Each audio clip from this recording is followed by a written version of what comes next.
안녕하세요. 9월 3일 큐티 가이드 시작하도록 하겠습니다. 1번입니다. 사가랴의 이웃과 친족들이 사가랴와 엘리사벳을 의아하게 여긴 이유가 무엇입니까? 두 가지인데요. 먼저는요, 사가랴와 엘리사벳이 나이가 참 많았습니다. 엘리사벳이 잉태하지 못함으로 그들이 자식이 없고 두 사람의 나이가 많더라. 평생 자식을 낳지 못했던 사가랴와 엘리사벳이 아들을 낳았다는 소식은요, 모든 사람에게 놀랄 만한 소식이었을 거예요. 그리고 할례를 하는데요. 그 당시에 할례를 행하는 날은 거기에 모인 모든 사람들에게 이 아이의 이름을 공식적으로 공표하는 그런 날이었습니다. 사람들은 당연히 아버지의 이름을 따서 사가랴, 그렇지 않다면 조상들의 이름 가운데 유명한 사람들이 있잖아요. 그런 사람들의 이름을 따서 지을 줄 알았는데요. 엘리사벳이 전혀 다른 이름을 얘기하는 겁니다. 지금도 서구권에 가면요, 아버지의 이름을 따서 할아버지의 이름을 따서 아이의 이름을 짓는 경우가 다반사거든요. 그런데 엘리사벳이 지금 아기의 이름을 전혀 생소한 이름 요한이라고 짓는 겁니다. 엘리사벳이 뜻밖의 이름을 발표하니까 사람들이 사가랴한테 가서 얘기해요. 그럴 수 없다. 지금 당신의 아내 엘리사벳이 이상한 이름을 지으려고 한다. 그때 사가랴가요, 말을 못하는 상황이었잖아요. 서판에다가 그 아들의 이름을 쓰는데 똑같이 요한이라고 씁니다.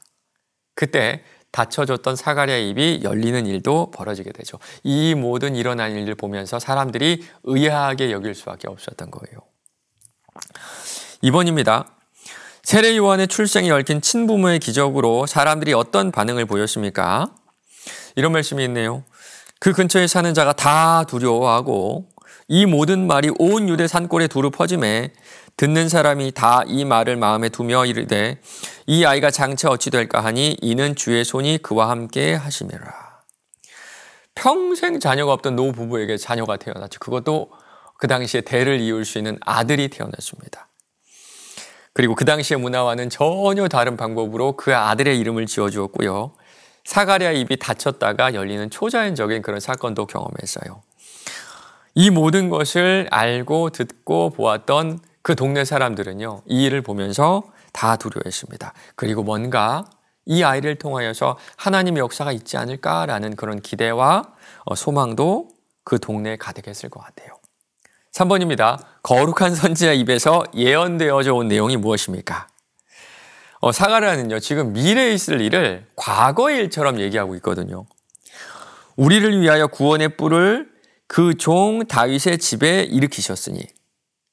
아직 예수님은 태어나지 않으셨죠. 아직 메시아는 이 땅 가운데 오지 않으셨습니다. 그런데 사가랴는요, 지금 이미 오신 것처럼 얘기하고 있어요. 맞습니다. 사가랴의 말처럼 이미 메시아는 일으켜지고 있었어요. 하나님께서는요, 이미 당신의 계획을 이 땅 가운데 실행시키고 계셨던 겁니다.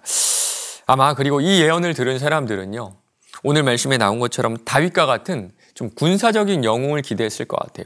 구원의 뿔 하면 뭔가 강력한 이미지가 그려지잖아요. 그러나 하나님의 생각은 전혀 다르셨습니다. 우리를 위해 구원의 뿔로 일으키신 분은요, 강함이 아니라 약함으로 승리하시는 그런 분이세요. 4번입니다. 아브라함과 맺은 거룩한 언약의 내용에 대해 묵상해 봅시다. 창세기 22장에 보면 하나님께서는 아브라함과 언약을 맺으세요. 그 언약은요, 지금 보기에는, 그때 당시 보기에는 참 불가능해 보이는 그런 언약이었습니다. 이스라엘 백성들은요, 겉으로는 율법을 지키며 제사를 지냈죠. 그러나 마음으로는 언제나 우상을 갈망하며 결국에는 우상을 숭배하며 그쪽으로 완전히 빠지게 돼버렸죠.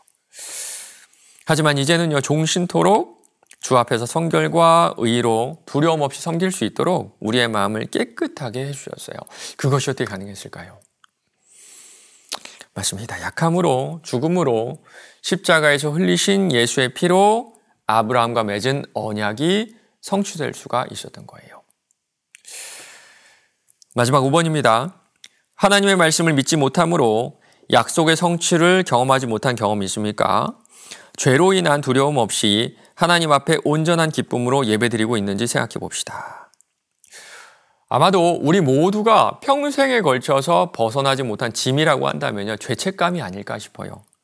죄로 인한 두려움이 죄책감이라는 짐을 우리 마음 가운데 저 깊은 곳에 남기고 있는 겁니다. 그러나 그때마다 예수의 피를 묵상하시길 바라요. 죄책감은 사탄이 주는 겁니다.